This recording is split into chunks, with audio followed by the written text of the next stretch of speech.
Hello, and welcome to the Beyond Resilience Life podcast, a show about life adversity, how to overcome it, and transform your life. This is your host, Dr. Lydiana García, a licensed psychologist in Los Angeles, California. And even though my hope is to deliver information that can be helpful for you to overcome adversity and transform your life, it is not meant to be a substitute from being diagnosed and treated by a licensed mental health, medical, and related professional. Hi everyone, and welcome to another episode of the Beyond Resilience Life. Today I have the honor and pleasure to interview one colleague that we used to work like a long time ago. I cannot even, almost 10 years. Yes, you're right. Oh my God, this is like, we're telling our age with this, but almost 10 years ago. And it was while I was working in the most supportive team I've ever worked at. Yeah, I would say the same thing. Yeah. It was like, even though it was the hardest job I've ever done, it was one of the most supportive team because we were doing like home base, school base. I took a client to the beach once. I mean, it was wherever, the court, the park. It was the hospital, the doctor, it was wherever they were. And we were on call 24/7, the whole team. Elizabeth, she was at that time a case manager. And right now she is a licensed marriage and family therapist, and she has her practice in South Bay, and I'll let her tell you guys a little bit more, but that's her. So welcome, Elizabeth. Thank you for having me. I'm so excited to hear, and I definitely agree with you. That was a very intense program we worked in, but it definitely was so much experience, just gaining so many twin strategies, super high, but I think it was an amazing meet them where they are home. Yes, I feel like even though it was 10 months for me, like almost 11, that's I felt like it was, yeah. Really? I felt like you were there for like 2-3 years. But that's what, and that's what I was going to say. Even though it was 10 months that I was working there, it felt like it was like 3 years of practice because I completed during that year the 1,000 hours that I needed for my licensure, basically. But it felt like it was 3 years because it was so intense and we were so intertwined and working so in deep with the family and with the team members. I feel like it was one of my first experience that we did have to work as a team. We just couldn't survive alone. Yeah, I agree that definitely having the team there as a support was just such a big support system. If you don't have that, that's probably a whole other. I know. I feel like, but we can do definitely a segue because today we're going to talk about how to build resilience during the preschool age. And I feel like part of it is importance of finding a system, finding support and all that. So, that's how we're going to connect it. But anyway, so Elizabeth, can you tell us a little bit more about you, the work that you do, and your go-to skills to manage the preschool stage? Because you already have a he's in school. Yeah. And then you have is he preschool? But it's some toddlers, preschool stage. So you've done it. So what are your go-to skills? So that's the second part of the question. Well, so first off, I'm a licensed marriage and family. I have my practice in Long Beach. And so I have a lot of experience in working with trauma. So I do trauma with different ages, with little babies all the way to 18 and adults. And a lot of my experience training is with trauma work, but I have done a variety of different things for parents, the incredible years, and a lot of trauma work with babies and parents, EP, and TFCBT, trauma focus also. So one of the things that preschool age that I use is absolutely necessary play. I enjoy doing play with them, and I think that is founding. Everything that we're going to discuss, like play, has so much to do with how to build certain strategies, so for me, that's one of the most important skills that I use in my sessions with my kids, with my own personal children. It's such an foundation. Thank you for bringing that. We haven't talked about that as far as I know in this season on play, but I find it's so important. Yes. Can you please tell us a little bit about the preschool developmental stage? Like overall about their emotional, mental, and physical needs? Because a lot of parents, even though for us it's like, oh, we know this, we've taken so many developmental classes, but for parents, a lot of them, they have no idea. Right. So for that age, a lot of it revolves around everything is theirs, right? It's mine. Anything that they have in their hands or see somebody else have, it's theirs. And they want it for themselves. So realistically, at that age, sharing is not something that is like an automatic function or anything that they know how to do or easy for them to do.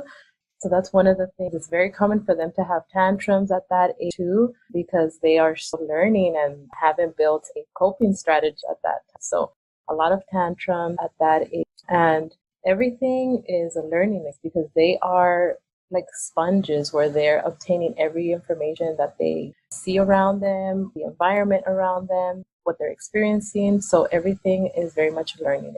And when we talk about the preschool, I know like I'm separating this and I'm having several other episodes before, but we have like the toddler, which is 1 to like 3, and then some people include 3 to the preschooler. But what are the ages that you kind of consider more preschool? So that way people can have a clearer idea. So for preschool, it would be between 3 to 4 years old ages, some of the 2 as well, but more going into.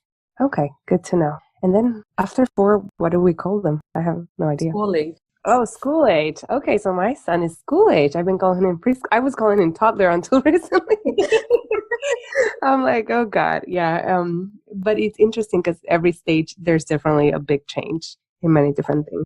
There are, yeah, absolutely. So there are so many things that they're learning at that time. So like you said, every stage they're learning something new. Yeah, some things get easier and some things get harder. Yeah, that's from my own experience and from the work with the parents that I do. Yeah, definitely. Yeah. What are some of the most common concerns you hear from parents that have preschool? So one of the things that I hear a lot is how to get them into a certain routine. So they want to get them ready for school, right? For example, they're going to be starting school. So how do I get them in a routine that they go to bed at a certain time? And that's one of their concerns. One of the things, there's sometimes parents who are trying like 2-3 months in advance, trying to get them in a certain, and I think that's some anxiety on their part. So they're giving their own child some of their own anxiety, but I have to talk to them like, it just takes maybe just 2 weeks, a week in advance, not so much time because time moves differently for little ones. And if we can remember being kids, it's very different. Things take a lot longer. So they don't need 2 months preparation, 1 week of preparation and getting them into that routine. That's all it takes. So that's one of the things, how to handle This is a big one. Yeah, that's a big one because sometimes they're having tantrums in public places, sometimes when in a very long day and they're very frustrated. So a lot of the things that I have to work on with the parents realize, they not only it's not just a tantrum because they want to have a tantrum, express themselves, don't have all the words, even us as adults. Sometimes we throw adult tantrums, right? So, yeah. So we need to be the model. The adult has to be the model for the child. The child can learn eventually at some point how to verbalize and express themselves and, you know what, I'm really upset. That wasn't fair. Or I really wanted that candy, get it. So that takes time. It's not something that happens overnight. It's something that happens because they are learning so many things. Regulate is not a function for them. And a lot of times it's reminding the parents to have a lot of patience. What else? I think one of the big things, reminding parents that they are the model for the model. Yeah, that's one of the biggest ways that the kids learn how to regulate themselves, how to treat others, how to basically do most of the things. Mm-hmm. Yeah, and they're not doing it on purpose. I think when we're exhausted and we're tired, we're just like, come on, like, why are you doing this? So it's really sitting with them and letting them know you're really angry, providing the words for them. You're really angry, really wanted that toy, couldn't buy it, and you're angry, and that's okay. You can be angry. And that's another misconception. Like, don't cry, don't get angry. I get a lot of frustrated parents who don't want their kids to cry or don't want them to be angry.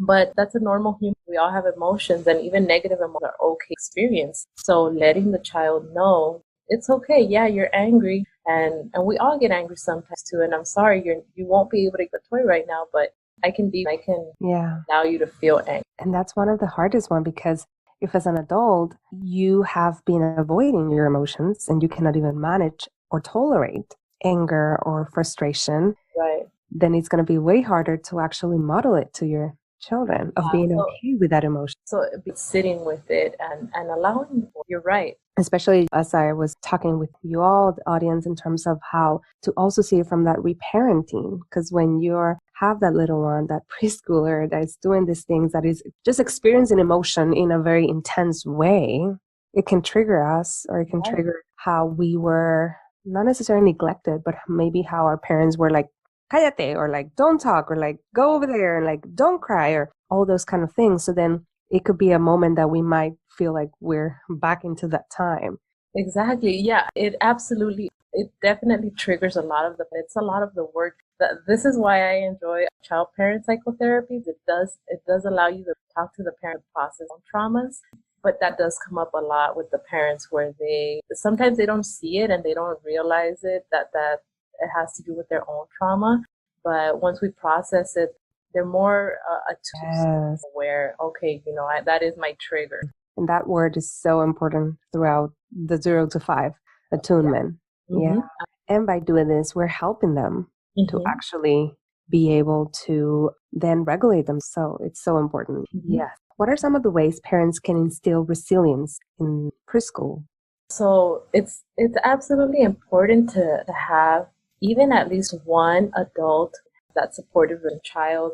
That I think is very ideal. And sometimes, obviously there were two parents, it would be better, but as long as there is one caregiver, it doesn't even have to be a parent, like a coach, a teacher, as long as there's some supportive that's there with a child, then that definitely helps resilience in the long run. So another thing is because the parents are there, as we were talking about earlier, modeling kids. So it's very important that they can model resilience to their children and as well be open to their available to their children so that they can create that strong bond and that connection so that they have just a support system in place for them. Yes, it's so important that the children see us taking our time and putting our needs also first. Because sometimes we feel like, and at this age, they're able to understand a little bit more. An infant is a little different. But at this age, if you're like, mommy needs 5 minutes of taking a breath or whatever, then you're also letting them know that it's okay for them to ask for what they need down the road. So it's so, so important. Absolutely, because when you shut them down, that just so many changes in the brain and the behavior, and they're just allowing that, give me a 5-minute breather and, and we'll get back to this. And that's okay. Yeah, because definitely the caregiver's mental health and emotional health is in caring for the little one. And you guys have heard this almost in all the episodes, so it's not my underlying agenda. Oh, yeah. But in general, it's something that we consider super, super important. As you can see, it's from all the different guests. I'm not even asking about that specifically, but there was no preparation for that. No, but yeah, it's just, in every episode, we keep reminding how important it is for us to take care of us. Yes. And what are some of the ways the parents can work on improving their own resiliency while raising a right? So definitely finding the time to have or practice any type of calming strategies, different things like meditation or just guided meditation or freestyle meditation. But one of the things that I like to practice with grounding strategy for them, which is all 5 senses, where they use their tactile sense, whatever they have near them, whether that's a sweater, a pillow, kind of themselves feeling the sensation of what they're touching, and then being on to sight, identify maybe a certain color and see around them and how many of that color they can find, and then just inside listening to what they're hearing in the background, or whether it's clocks ticking or air ventilation, they can be attuned to that. And then moving on to taste, a lot of times I like to use, if there's no nut allergies, almond and swishing it around their mouth and what that feels like in their mouth and what it tastes like. And then smell, what is the smell around? So that's something that I like to use a lot because it's very easy, and they use one that they prefer the most, and that brings them back to their... Yeah, and it's like a ongoing practice. Yeah, it is. It's not easy because it takes time. Yeah, and one of the things that I think parents kind of gets in the way of it being easier or like make it more complicated is how busy we are and how over scheduled we are and how our lives can be, for the most part, again, very busy. And then we're like, okay, we don't have time for your emotions right now because I need to cook dinner, because otherwise then I won't be able to pick up whatever or pick up your sibling, or, it's like we're in that mode.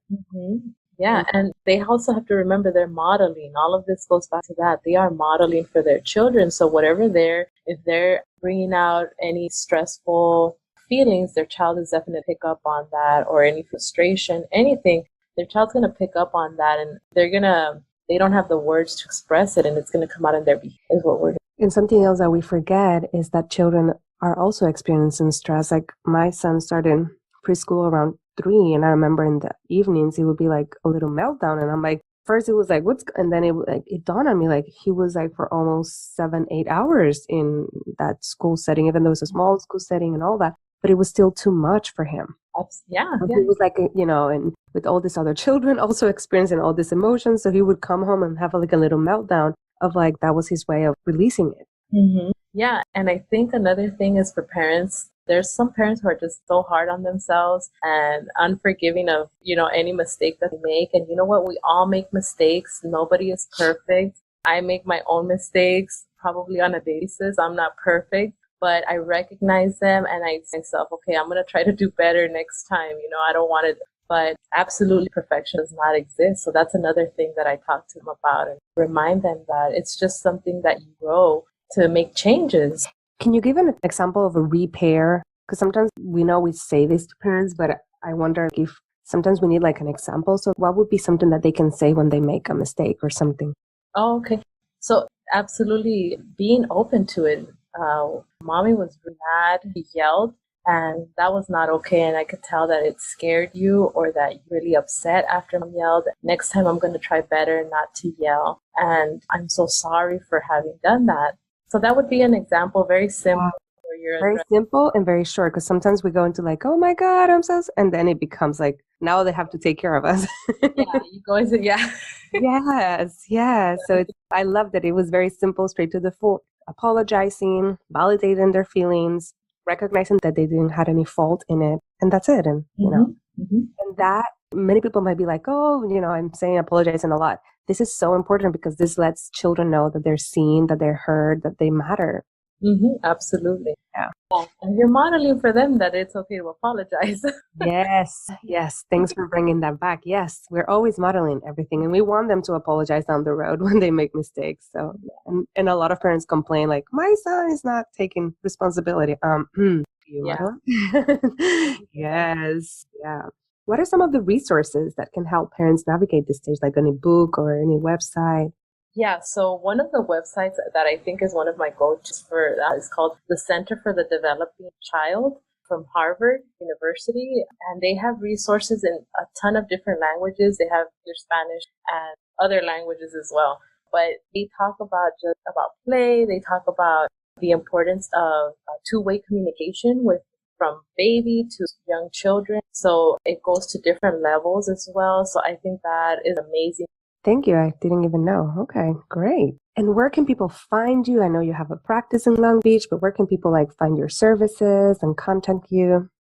Yeah, definitely. So I am in Long Beach, so they can always call me at my number, which is 562-5484, even just to check in or consult they have a question about services. Yeah, so important. And do you have by any chance any offerings groups or workshops coming up? You know what? I am currently running a group. This is for anybody Spanish-speaking females who are experiencing anything that's going to share and discuss. I am running a group at the Yatunde Resource Center. They are located in the heart of every Monday from 6:30 to 7:30, and their address is West of Compton, 90220. And how can they sign up? They can just show up. They don't need to sign up. It's free. They don't need insurance, and they can come in any day at that time. There's no childcare, right? There is childcare. Childcare is available, and they have snacks. So anybody would like to come as well. Yeah. And do you know when is it going to stop? Does it have an end? At this time, it's an open group, so there are no end this time. But Mondays, 6:30. Perfect. I would say when you listen to this episode, because we probably recorded several months before, to contact Elizabeth and make sure before you actually drive there. But yes, thank you. Thank you for this. And thank you for joining our show and telling us about, your expertise and experience. It was so helpful. I really appreciate it. No, thank you for having me. I really appreciate here. And I know I have such a close connection to you because we started our careers. Yes. Yeah. Thank you again. Okay. So and for the audience, thanks for listening, and we'll talk soon.